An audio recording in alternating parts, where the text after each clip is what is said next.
On savait que la mort d'Alexandra Poulain n'était pas un simple accident. Mais là, ça ressemble à une affaire de corruption. Bienvenue à Nouveau Info Québec.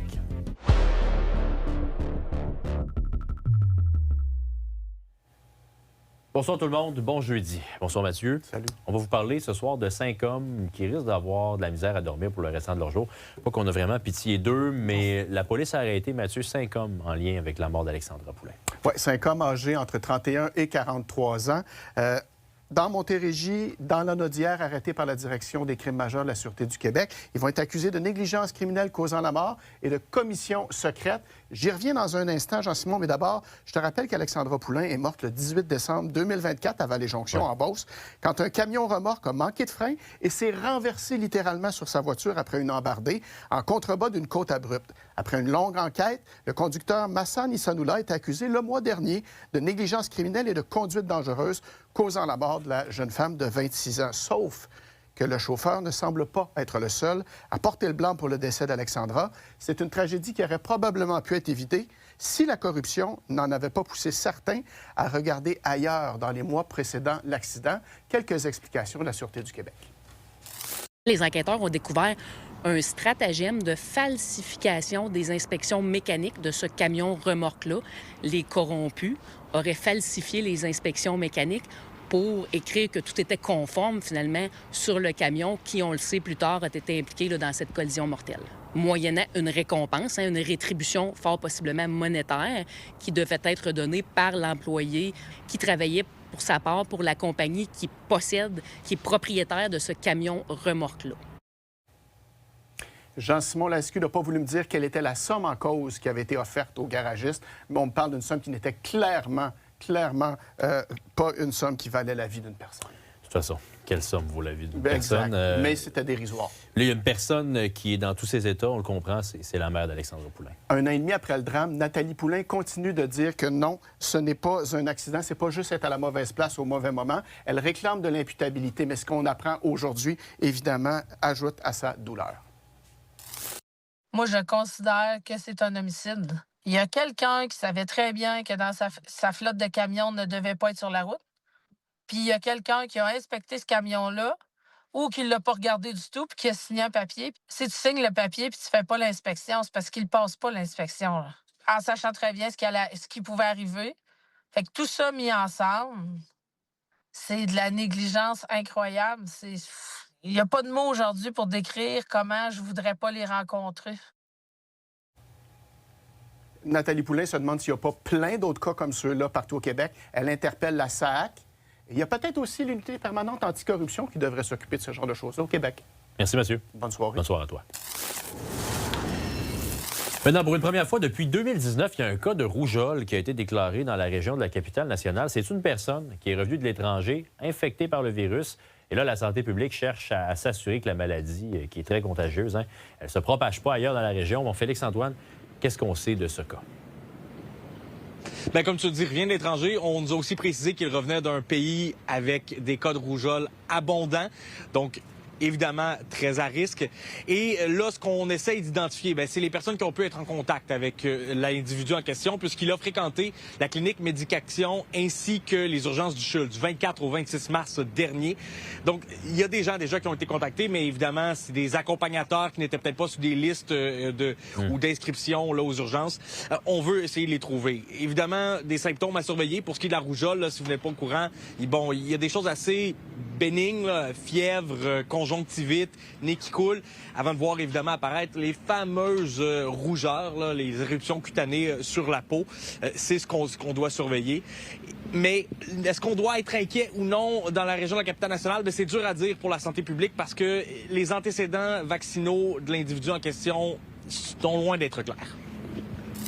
Il y a une incertitude par rapport à la vaccination du cas. Donc, on sait que les gens vaccinés sont moins contagieux. Donc, il est possible que le niveau de contagiosité dans ce cas-ci ait été moins élevé, mais c'est encore incertain, là. On n'a pas l'information avec certitude. Donc, ce qu'on demande aux gens, c'est que ceux qui auraient pu être en contact là, à ces endroits-là, à ces moments-là, de surveiller leurs symptômes et d'aller consulter s'ils développent des symptômes. Bon, parlons de la vaccination, parce qu'il y a un vaccin contre la rougeole. Est-ce que la couverture, elle est adéquate dans la région? Bien, la santé publique nous dit être relativement satisfait. On dit que comme on parle d'une maladie ultra contagieuse, le taux visé de vaccin, c'est 95 %. On vise normalement 12 à 18 mois les jeunes enfants. Et là, le taux est un peu bas, mais haut pour la moyenne du Québec à 80 %. Mais une fois rendu au secondaire et passé ça, bien, le taux de vaccination, il l'atteint, le 95 %. Donc, on n'a pas trop d'inquiétude là, mais les éclosions de rougeole qu'on voit apparaître de plus en plus, le problème, ce n'est pas la vaccination selon la santé publique, du moins pas au Québec. Le problème, c'est davantage, je dirais, le taux de vaccination à l'échelle mondiale. Pas nécessairement ici. Nos taux de vaccination n'ont pas diminué. Et même, on a réussi à augmenter un petit peu avec les situations des dernières années. Par contre, à l'échelle de la planète, je pense bien que c'est la diminution des couvertures vaccinales qui fait qu'il y a de plus en plus de cas ailleurs et que ces cas-là, des fois, sont importés ici. Merci, Félix-Antoine. Au plaisir. J'aime beaucoup amener des nouveaux collaborateurs à Nouveau Info Québec, qui est celui que vous allez voir à l'instant, va venir commenter avec moi l'actualité de la région à toutes les 2 semaines. Je suis sûr que vous allez le reconnaître. Hugo Langlois, salut. Animateur chroniqueur depuis 25 ans, dans 2 campagnes électorales près de chez vous récemment. Bienvenue à Nouveau Info. Merci, mon cher. Santé. Merci de l'invitation. Chaque 2 semaines, on va se rassembler à l'Inox, puis on va jaser autour d'un verre de l'ère du temps politique. Puis là, tu avais le goût de me jaser de toute la saga autour de la vie privée de Bruno Marchand, qui s'est retrouvé en vacances. Tout ça acceptable, toute l'opposition soit aller chercher une photo pour mettre l'accent là-dessus? Regarde, je vais y venir à l'opposition, mais avant, il faut s'entendre, on est dans une ère qu'on écrit. Actuellement, nos politiciens deviennent des stars. Actuellement, les politiciens qui sont élus, prenons l'exemple de Bruno Marchand, cumulent les milliers d'abonnés sur les réseaux sociaux. Tu as 30 000 à peu près sur Instagram, même chose sur Facebook. Et ce sont des comptes personnels. Hein, on ajoute le point maire parce que c'est la fonction. Mais c'est pas un compte qui appartient au cabinet. Il n'y a pas juste de la politique dessus. Pas juste de la politique dessus, et ça, c'est un excellent point, mais beaucoup de politique. C'est à travers ces comptes-là qu'il va passer son message, avec lesquels il va parler directement à la population, avec lesquels aussi il va se coltailler avec des gens qui n'ont pas le même avis, puis on y reviendra. C'est facile à bloquer sur les réseaux sociaux, puis il le fait allègrement, il s'en vante même, parce que des fois, c'est vrai que le discours dérape. Mais on utilise aussi les réseaux sociaux, dans son cas, pour promouvoir sa vie personnelle. Hein, le premier statut qui est piné, là, comme on dit, dans le haut de son profil, c'est « Venez passer une journée avec moi », puis on commence la journée chez lui, sur son vélo, puis la collation, puis ses smoothies, puis venez avec moi. Il joue sur son côté sportif. Mais tu sais, un gars a le droit d'aller en vacances avec sa blonde, sans se faire prendre en photo, puis exposer. Puis parlons-en de sa blonde, Monique Néron, qui est une journaliste de Radio-Canada, qui a déclaré d'ailleurs à la fin de l'été leur relation publiquement pour ne pas que ça sorte et pour contrôler le message, ce qui est tout à fait correct. Mais qui, elle aussi, aime partager des moments avec son chum dans la cuisine, en vacances, au soleil. Puis on joue sur cette ligne-là beaucoup. Maintenant, aujourd'hui, quand on parle des réseaux sociaux, on ne les contrôle pas. Le maire apprécie contrôler son message sur ses réseaux. Mais là, la question qui est vraiment importante aujourd'hui, c'est cette fameuse photo qui a été récupérée par l'opposition officielle. À ce moment-là, le maire de Québec est en vacances et ne laisse pas vraiment savoir qu'il a quitté puisque son compte reste actif avec des conseillers qui font des annonces. Puis... disons qu'il aurait pu être plus transparent. Mais il se fait prendre. Il se fait prendre assis dans une salle et c'est l'équipe de la chanteuse qui prend cette photo-là et qui la met en ligne. Là où je suis d'accord avec toi, c'est qu'on a des recherchistes à l'opposition, d'après moi, qui font du gros travail. Je suis allé vérifier, Jean-Simon. C'est la 12e slide de ce statut-là. Et la face de Bruno Marchand n'est pas évidente. Pardon, il faut... Il y a eu, je pense, peut-être une mauvaise foi de la part de l'opposition. Ça, je l'accorde. Par contre, la clé, c'est la transparence. La fonction de maire, c'est 24 heures, 7 jours. Et si tu t'absentes du lieu le plus important, c'est-à-dire le siège au conseil municipal, ne serait-ce que par maladie ou par vacances, dis-le. Ben Hugo, merci beaucoup pour ton point de vue. Santé, mon cher. On reprend ça bientôt. Quand tu veux.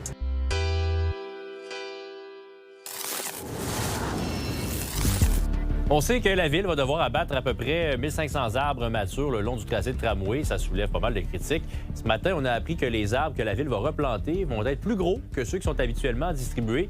Et les citoyens directement visés vont avoir leur mot à dire sur ce qui va être replanté sans frais devant chez eux.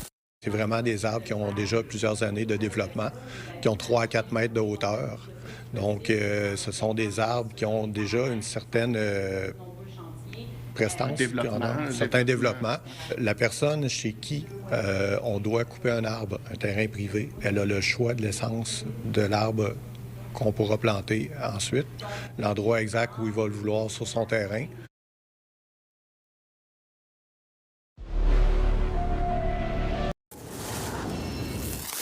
Il y a un grand des communications et du hockey qui va prendre sa retraite dans quelques jours. J'ai nommé Alain Crête qui va animer le dernier match du Canadien le 14 avril. Après des décennies à parler de hockey, à décrire le hockey. Et à Québec, naturellement, c'est la voix des Nordiques. Ça a été la voix des Nordiques pendant des années. Bonsoir, Alain. Bonsoir. Ça te fait quoi de tirer ta révérence après toutes ces décennies? Bien, c'est sûr que c'est un moment important dans une vie, prendre sa retraite. Mais c'est une décision qui a été mûrement réfléchie. Je termine un contrat de 2 ans avec RDS cette année. Et quand je l'ai signé, déjà dans ma tête, je me doutais que ça allait être mon dernier à RDS et mon dernier en carrière. Alors, l'idée de la retraite a mûri là, pendant ces 2 années et encore un peu plus au cours des dernières semaines, des derniers mois. Alors, c'est une décision que j'ai pas prise à la légère, mais je suis très en paix avec cette décision-là. Et puis, je pars avec aucun regret. J'ai eu une belle carrière. J'ai adoré chaque minute de ma carrière. Alors, je peux partir puis être très content de ce que j'ai fait. Alain, il semble qu'il y ait un but dans ta carrière, un but des Nordiques dont tu te fais toujours parler. On va remonter en 1987. Je te laisse écouter ce que ça donnait à l'époque. Hunter, vers Peter, il s'en va seul! Seul avec Liut! Goal!